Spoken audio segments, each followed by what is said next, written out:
Electric কেটলির এই bottom plate আপনারা নিজেই ঠিক করতে পারবেন। দেখুন এই কেটলির যে তার, এই তারের মাথায় যে একটি টোপিং প্লাগ থাকে এটি ছিঁড়ে গেছে, এখান থেকে নষ্ট হয়ে গেছে, তাই তারটি চেঞ্জ করতে হবে। তো প্রথমে আমি এই স্ক্রুগুলো খুলে নিচ্ছি। স্ক্রুগুলো খোলার পর এই ভিতরে যে কানেক্টরটি আছে সেখান থেকে তারের ক্লিপ আমি খুলে নেব। দেখুন এখানে যে ক্লিপগুলো আছে, দেখুন এই ক্লিপগুলো আমি খুলে নেব।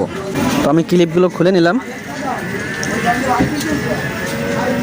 এই হচ্ছে রাইস কুকারের তার, এটি রাইস কুকারে ব্যবহার করা হয়। এই তারের মাথায় যে সকেটটি ছিল সেটি পুড়ে গেছে, তাই সকেটটি কেটে ফেলে দিয়ে আমি তারটি এখানে ব্যবহার করেছি। এই দেখুন সকেটটি পুড়ে গেছে, এটি আমি এখান থেকে কেটে ফেলেছি।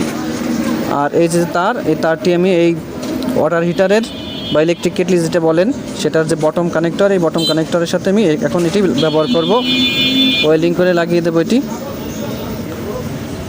তো তারটি ভালো আছে কিনা সেটি আগে আমি নিশ্চিত হয়ে নেব, কারণ লাগানোর পরে আবার খুলে ফেলা ঝামেলা। তো সিরিজ লাইন দিয়ে আমি এটি আগে চেক করে নেব। দেখুন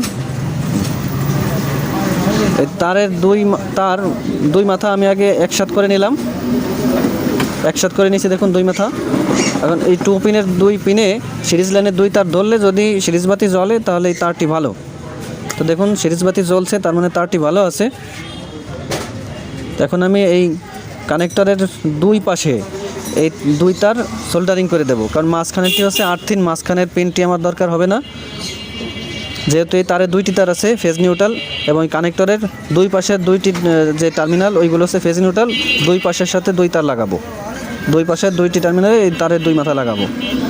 তো আমি ভালো করে এটি সোল্ডারিং করে নেব।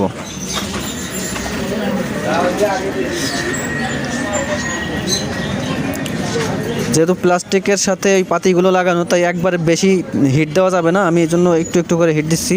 একবারে বেশি হিট দিলে পিনগুলো উঠে আসবে প্লাস্টিক গলে গিয়ে। তো আমি সতর্কতার সাথে তারগুলো সুন্দর করে সোল্ডারিং করে নিচ্ছি। সোল্ডারিং করার পর আপনাদেরকে দেখাবো। তো আমার সোল্ডারিং করা হয়ে গেছে। দেখুন 2 পাশে আমি 2টি তার লাগিয়েছি, মাঝখানের যে পিন পাতিটি এটি আমি ফাঁকা রেখেছি, এটি হচ্ছে আর্থিনের, এটি না হলেও চলবে। তো দেখুন এই যে প্লাস্টিকের প্লেটটি, এখানে 2 পাশে 2টি খাদ আছে। আর এই যে কানেক্টরটি, কানেক্টরের 2 পাশে 2টি কাটা অংশ আছে। দেখুন 2টি কাটা অংশ আছে, খেয়াল করুন 2 পাশে 2টি কাটা অংশ আছে। এই কাটা অংশ 2টি ওই 2 খাদের সাথে মিলিয়ে সেট করতে হবে। আর এই তারগুলো এখানে দেখুন একটি যে প্লাস্টিকের ভাঁজ আছে, ওই ভাঁজের ভিতর দিয়ে ঢুকিয়ে দিতে হবে। ওই যে বাঁকা অংশটি আছে ওর ভিতর দিয়ে ঢুকিয়ে নিলে তারটি টান দিলে আর বের হবে না, লক হয়ে যাবে। তো দেখুন আমি তারটি ঢুকিয়ে নিয়েছি, এখন টান দিলেও এটি বের হবে না। আর এই যে উপরের কালো যে বড় কভারটি, দেখুন এখানে ছোট্ট একটি কাটা অংশ আছে। আর এই কানেক্টরের এখানে ছোট্ট একটি প্লাস্টিক বাড়তি আছে, ছোট্ট একটি প্লাস্টিক। এখানে দেখুন এই যে বাড়তি একটি অংশ আছে, এই অংশটা এই কাটা অংশ এখানে মিলিয়ে তারপরে লাগাতে হবে। তো আমি লাগিয়ে নিচ্ছি, খেয়াল করুন।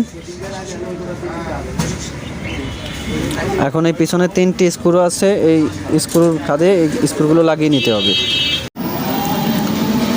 তো আমি স্ক্রুগুলো লাগিয়ে নিচ্ছি। দেখুন